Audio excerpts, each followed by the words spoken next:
What if the story behind one of the most powerful Christian films ever made was darker than we ever imagined? The Passion of the Christ shattered boundaries, doing what no Christian film had ever done before.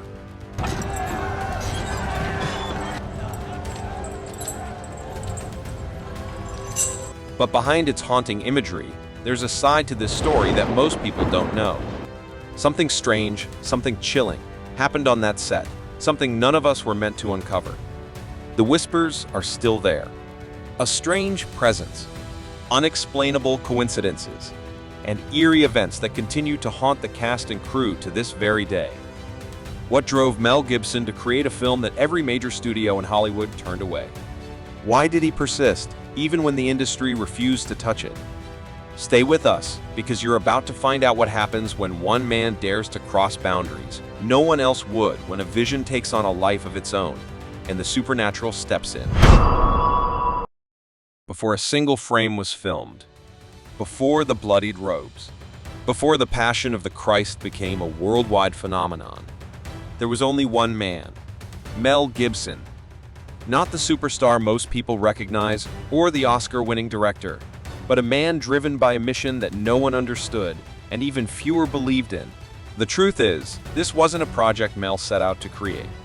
Even Mel, at the time, couldn't have predicted what he was about to face.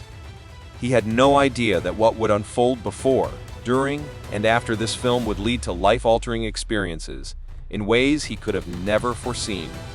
It all started in the late 1990s, at a time when Gibson had achieved what most Hollywood stars would call the pinnacle of success. He was globally recognized, enjoyed at films, and had the rare privilege of making his own decisions in Hollywood. But behind the glamour, something darker was happening to him.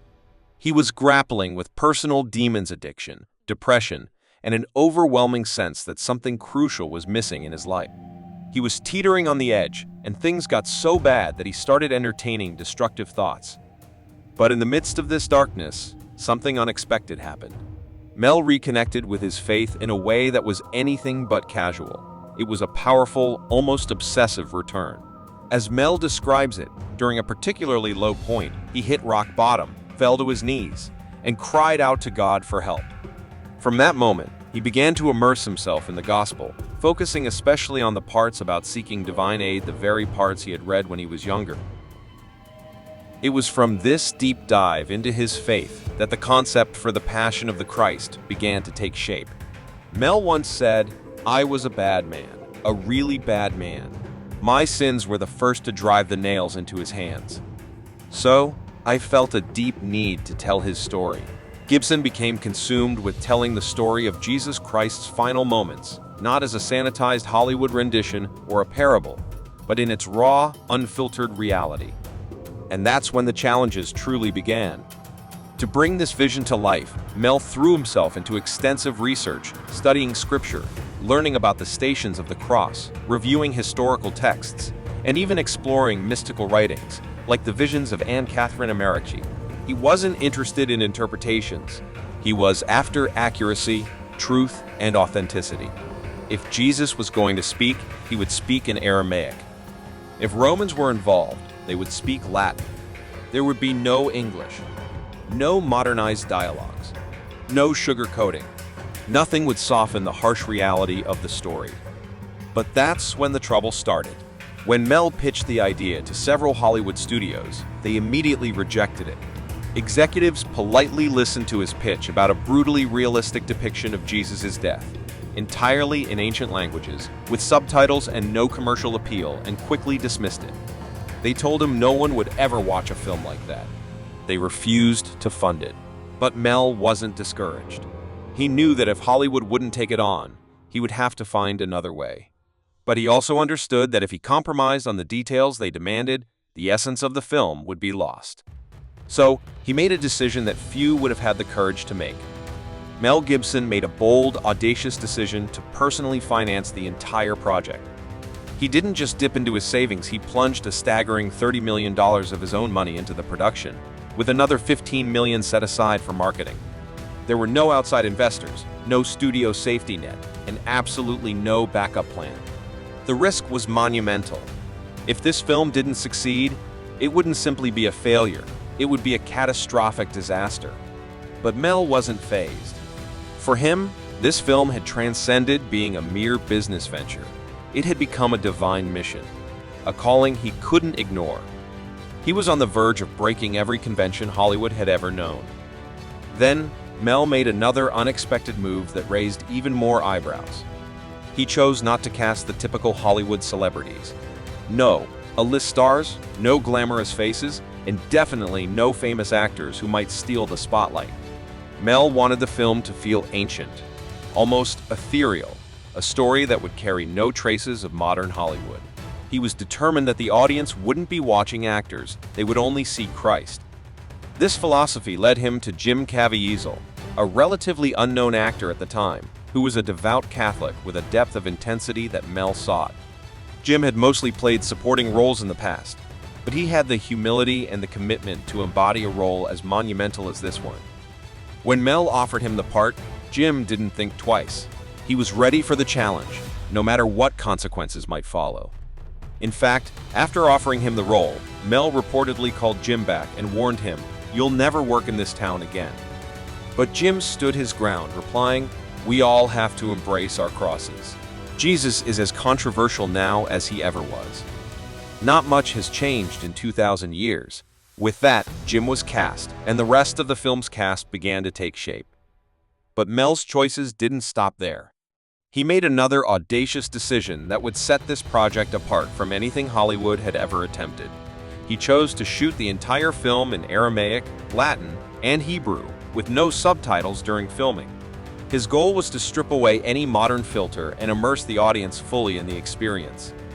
While subtitles would be added later, Mel hoped that even without understanding the words, viewers would grasp the raw emotion, betrayal, agony, and sacrifice through the actors' performances. The language itself became a crucial element of the film's atmosphere, each word carrying its own emotional weight. The stark, harsh tones of Roman Latin, the mournful sound of Aramaic, transported the audience to a time that felt both foreign and intensely immediate. And Mel wasn't done pushing boundaries. Hollywood could have easily constructed a digital replica of Jerusalem on a green screen. But Mel rejected that idea. He wanted authenticity. He chose to film in Matera, Italy, a rugged, ancient town hewn from stone. Its craggy, weathered landscape provided the perfect biblical backdrop. The town's eerie, untouched quality gave the film an undeniable rawness. But shooting there came with its own set of brutal challenges. The cast and crew faced freezing temperatures, gale-force winds, and unpredictable storms. Despite these hardships, they forged ahead. It was a painstaking recreation of Golgotha, complete with wooden crosses, dirt pathways, and all the tools of ancient times. Nothing was artificial or synthetic. As pre-production transitioned into the filming phase, something extraordinary began to unfold. From the actors to the crew, everyone could sense that this was no ordinary project. Jim Caviezel later admitted that there was a profound, almost spiritual energy on set. Stories began to spread about moments of quiet reverence, about cast members breaking into tears during rehearsals, about an invisible force that seemed to guide the production. And when the cameras finally started rolling, it became clear there was something far greater than just the making of a film at work here. The set itself had taken on a life of its own, with strange, inexplicable happenings that no one could quite explain. It was as if the spirit of the story itself had come to life.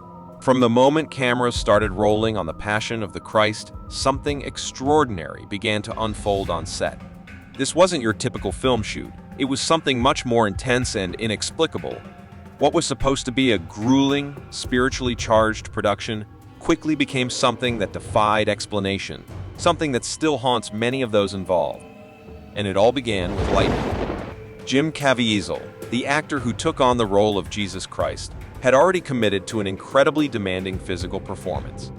The grueling hours spent in full body makeup, the lashes, bruises, dirt, and blood, these were all part of the intense transformation he was undergoing.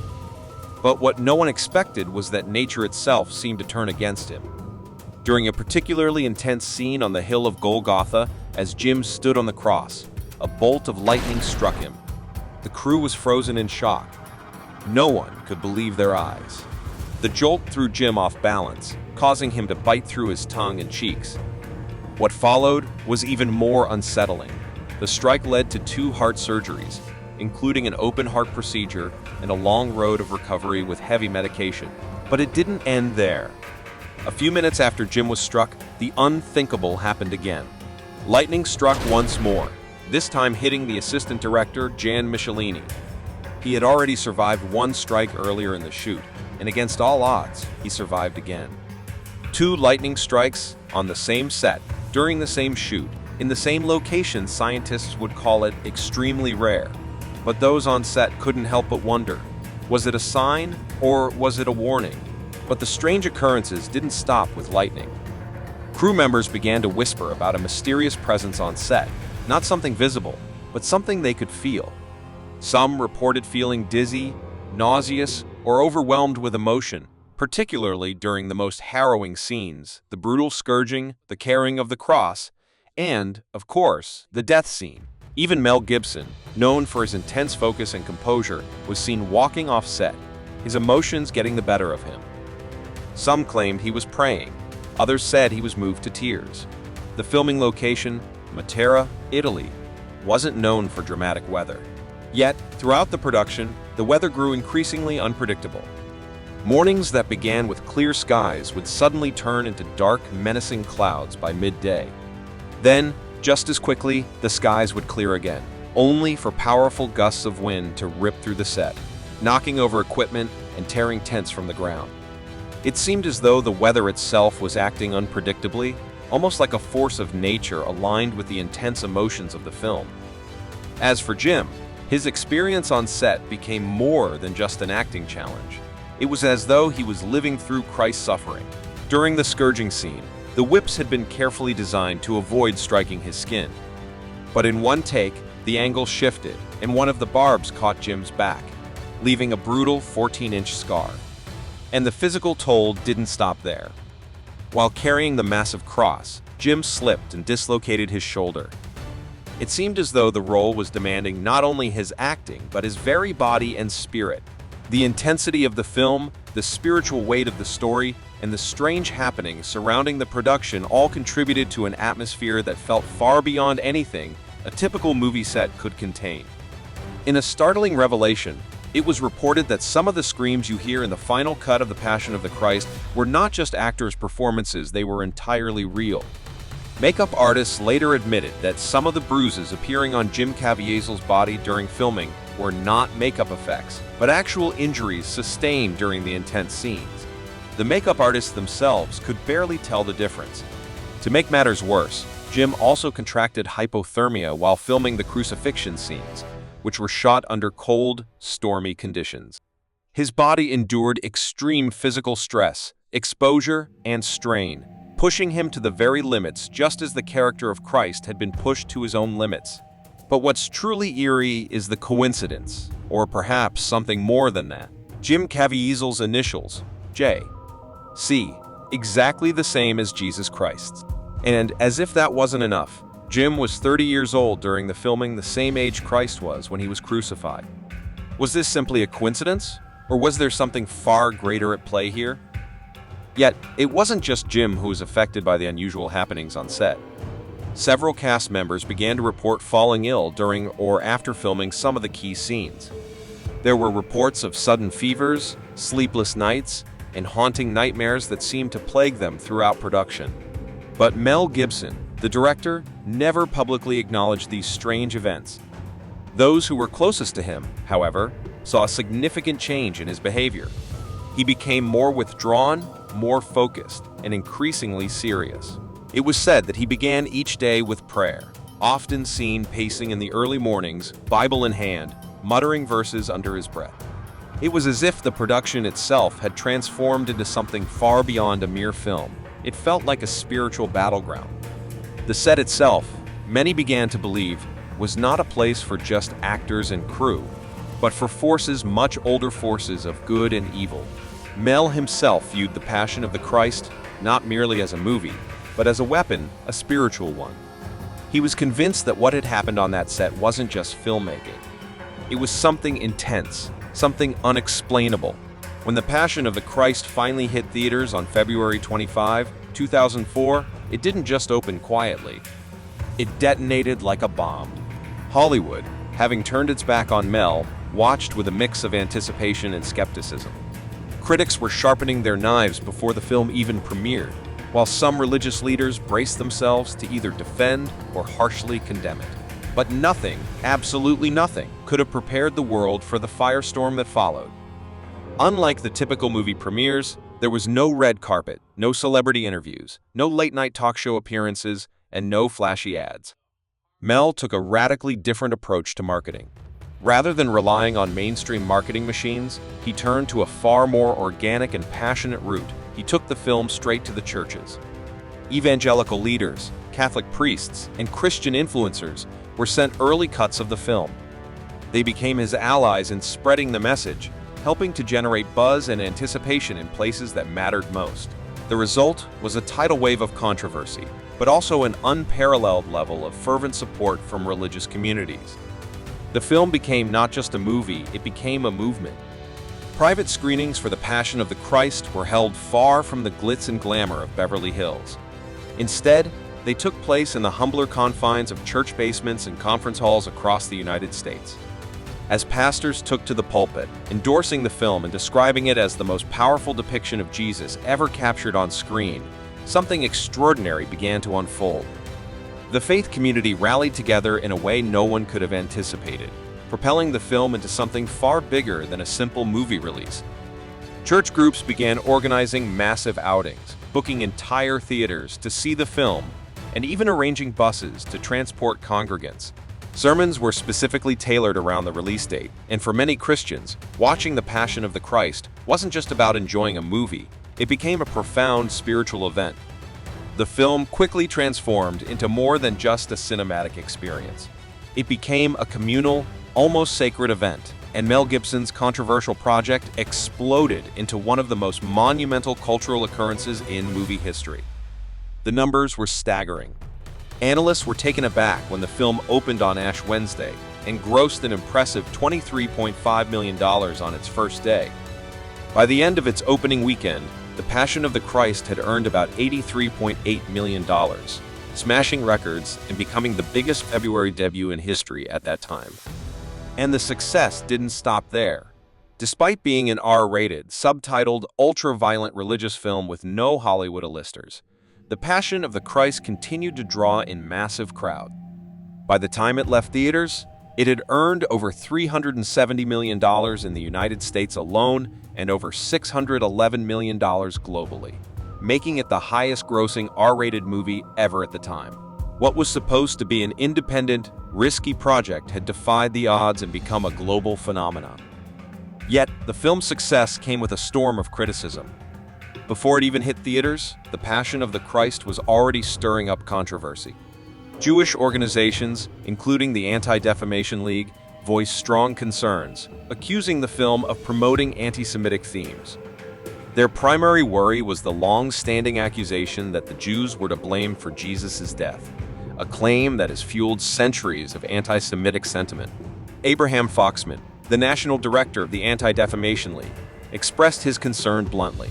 Our concern is that The Passion of the Christ could fuel the latent anti-Semitism that exists in the hearts of those people who hold Jews responsible for the death of Jesus, which always has been the source of Western anti-Semitism. Mel Gibson, however, stood his ground, insisting that the film was merely a faithful portrayal of the events as described in Scripture. Despite his reassurances, many scholars, activists, and critics weren't convinced. This sparked heated debates across talk shows, tabloids, and even within religious circles, as people argued over the film's portrayal of historical events. Another major point of contention was the sheer brutality of the film. Critics slammed the graphic violence, accusing Gibson of reveling in the gore. The infamous scourging scene, which runs for nearly 10 agonizing minutes, was singled out as particularly disturbing. Viewers reportedly fainted, vomited, or left the theater in tears, unable to stomach the unflinching depiction of Jesus' suffering. Roger Ebert, one of the few critics who praised the film despite its raw intensity, wrote, "The movie is 126 minutes long, and I would guess that at least 100 of those minutes, maybe more, are concerned specifically and graphically with the details of the torture and death of Jesus. This is the most violent film I have ever seen.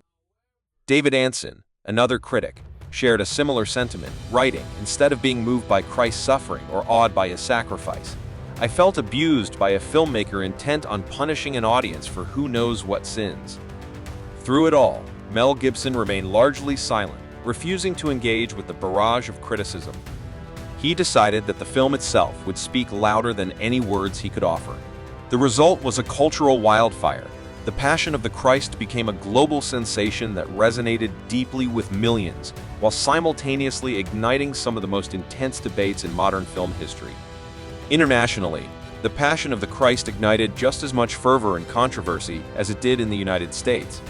In Mexico, the film was embraced with overwhelming devotion, while in Italy and Poland, Catholic audiences filled theaters night after night, eager to witness this bold portrayal of Christ's sacrifice. In Brazil, the film was shown in both slums and cathedrals, reaching people from all walks of life. However, in France and Germany, countries where historical sensitivities around anti-Semitism are particularly acute, the film faced significant backlash. Several theaters even chose not to show it, reflecting the deep concerns over its portrayal of the Jewish people in relation to Jesus' death. Within Christian circles, the film was widely celebrated as a divine masterpiece. Many viewers reported feeling spiritually transformed by the experience, with some claiming physical healings or profound emotional breakthroughs after watching it. Churches used the film as a tool to reignite discussions about Christ's sacrifice, while evangelists distributed recordings to help convert others. For countless believers, the Passion of the Christ became the most powerful evangelistic tool since the Bible itself. Yet outside the church, the criticism continued to mount. Scholars, critics, and filmmakers accused Mel Gibson of inflaming religious tensions, glorifying violence, and pushing a fundamentalist agenda. These criticisms soon expanded to attack Mel's personal life. Reporters began scrutinizing his family history, bringing his father's controversial statements about the Holocaust into the public eye, and his own interviews, often cryptic and defensive, only seemed to fuel the fire. What began as a film about Christ's passion had transformed into a cultural fault line, with Mel Gibson standing at the center. When the dust eventually settled, one undeniable truth emerged: the Passion of the Christ had changed the movie business forever. It revealed a massive, untapped Christian audience that Hollywood had long ignored. This revelation sparked a wave of faith-based films, with titles like God's Not Dead, Heaven is for Real, and War Room following in its wake. Yet, despite the flurry of imitators, The Passion remained the gold standard, the one film everyone tried to replicate but could never truly match. After the praise and backlash had battled across headlines and airwaves, the lights dimmed, the cameras stopped rolling, and the world had seen the final cut. But for those who had lived through the making of The Passion of the Christ, the actors, the crew, and Mel Gibson himself, the story didn't end when the credits rolled. If anything, it was only just beginning. What happened in the months and years following the film's release was almost as dramatic and mysterious as the film itself. Some found God, some disappeared from the public eye, and others seemed to carry invisible scars that they've never spoken about.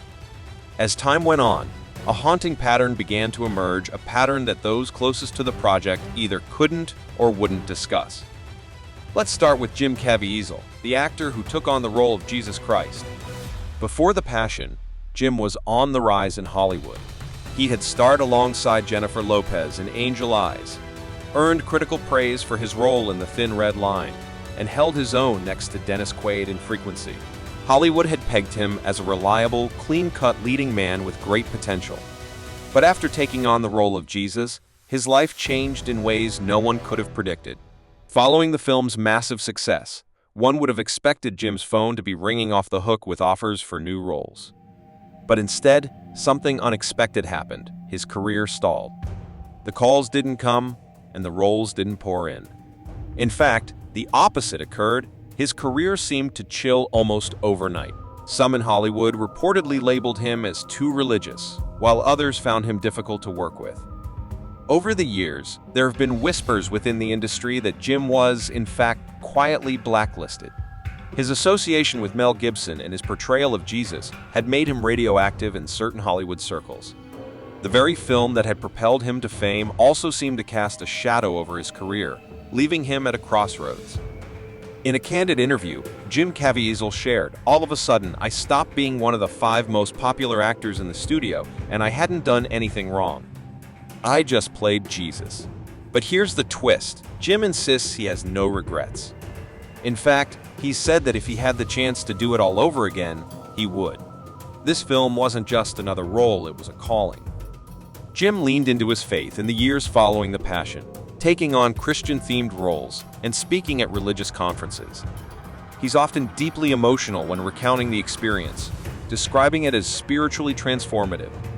After enduring intense backlash, he boldly defended his faith, once commenting, "I had no choice but to defend my faith at that point. I was called anti-Semitic and everything." For Mel Gibson, the release of The Passion of the Christ should have marked the pinnacle of his career. He had defied Hollywood expectations and produced a global phenomenon without stars, using ancient languages and tackling a controversial subject. However, as the film soared to unprecedented success, Mel's personal life began to unravel. His public image collapsed in 2006 after a notorious DUI arrest, during which he launched into a drunken tirade filled with anti-Semitic slurs.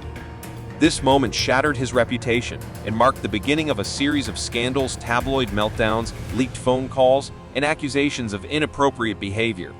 For many, it seemed like a total fall from grace. But others, especially those who worked on The Passion, believe there's more to the story.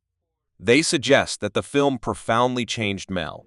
His obsessive dedication to telling Christ's story left a mark on him, and even Mel himself has admitted he was never the same after making the movie.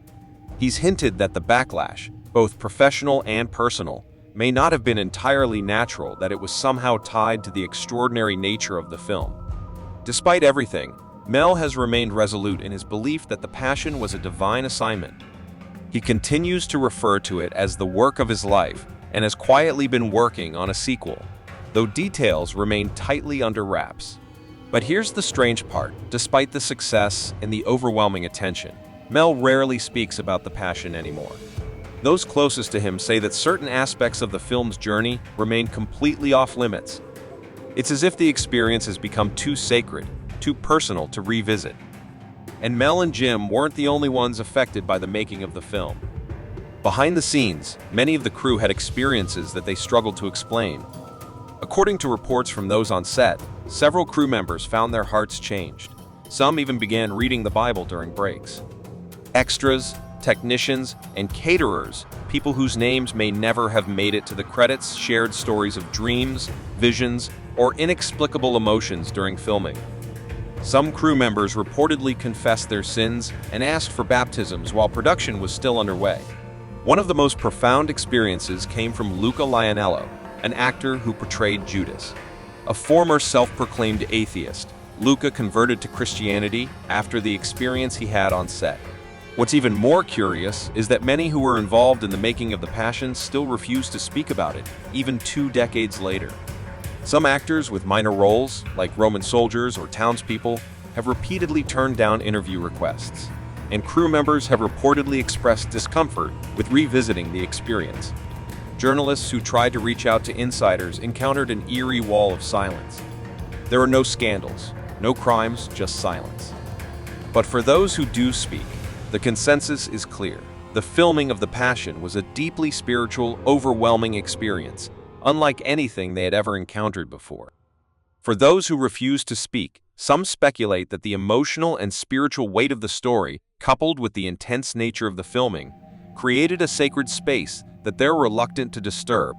Others believe the crew witnessed things that can't be explained and are unsure how to talk about them. Then there are whispers suggesting that the experience on set went beyond just filmmaking, beyond mere storytelling. It crossed into the supernatural, and everyone who was there knows it. The Passion of the Christ wasn't just a movie. For many of those involved, it became a spiritual marker, something that defined a before and after in their lives. Jim Caviezel paid the price with his career. Mel Gibson paid for it with his reputation. Countless others walked away from the experience changed, humbled, or haunted. And yet, none of them truly regret it. They saw something. They felt something. And they know that what happened behind the scenes cannot be captured in a documentary or shared in a podcast interview. It was personal. It was sacred. And in some strange way, it may still be unfolding. Perhaps that's why the silence persists. Because for those who made the Passion of the Christ, it wasn't just about telling the story of Jesus, it became their own cross to carry. But what do you think? Was the Passion of the Christ just a film or something more? Let us know in the comments below. If you enjoyed this video, be sure to like it, subscribe, and check out our next video for more updates.